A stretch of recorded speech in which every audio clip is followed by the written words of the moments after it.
मैं तो जरूर जाऊंगा, चाहे कोई छुट्टी दे या न दे। बलदेव सब लड़कों को सर्कस देखने चलने की सलाह दे रहा है। बात ये थी कि स्कूल के पास एक मैदान में सर्कस पार्टी आई हुई थी। सारे शहर की दीवारों पर उसके विज्ञापन चिपका दिए गए थे। विज्ञापन में तरह तरह के जंगली जानवर अजीब अजीब काम करते दिखाए गए थे। लड़के तमाशा देखने के लिए ललचा रहे थे।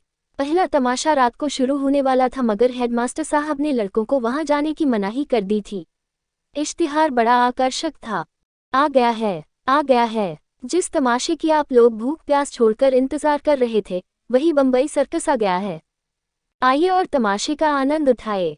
बड़े बड़े खेलों के सिवा एक खेल और भी दिखाया जाएगा, जो न किसी ने देखा होगा और न सुना होगा। लड़कों का मन तो सर्कस में लगा हुआ था। सामने किताबें खोले जानवरों की चर्चा कर रहे थे। क्यों कर शेर और बकरी एक बर्तन में पानी पिएंगे, और इतना बड़ा हाथी पैरगाड़ी पर कैसे बैठेगा? पैरगाड़ी के पहिए बहुत बड़े बड़े होंगे। तोता बंदूक छोड़ेगा और बनमानुष बाबू बनकर मेज पर बैठेगा। बलदेव सबसे पीछे बैठा हुआ अपनी हिसाब की कॉपी पर शेर की तस्वीर खींच रहा था और सोच रहा था कि कल शनिचर नहीं, इतवार होता तो कैसा मजा आता। बलदेव ने बड़ी मुश्किल से कुछ पैसे जमा किए थे। मना रहा था कि कब छुट्टी हो और कब भागूं।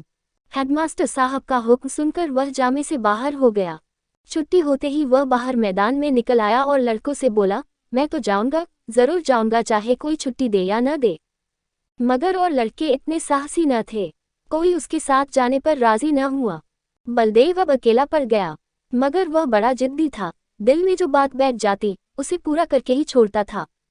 शनिचर को और लड़के तो मास्टर के साथ गेम खेलने चले गए। बलदेव चुपके से खिसक कर सर्कस की ओर चला। वहां पहुंचते ही उसने जानवरों को देखने के लिए एक आने का टिकट खरीदा और जानवरों को देखने लगा। इन जानवरों को देखकर बलदेव मन में बहुत झुंझलाया। वह शेर है। मालूम होता है महीनों से इसे मलेरिया बुखार आ रहा हो।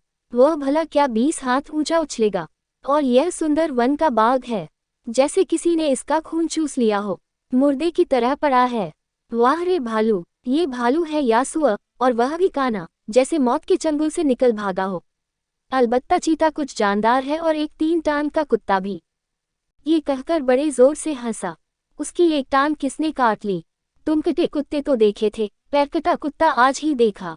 और यह दौड़ेगा कैसे? उसे अफसोस हुआ कि गेंद छोड़कर यहाँ नाहक आया। एक आने पैसे भी गए। इतने में एक बड़ा भारी गुब्बारा दिखाई दिया।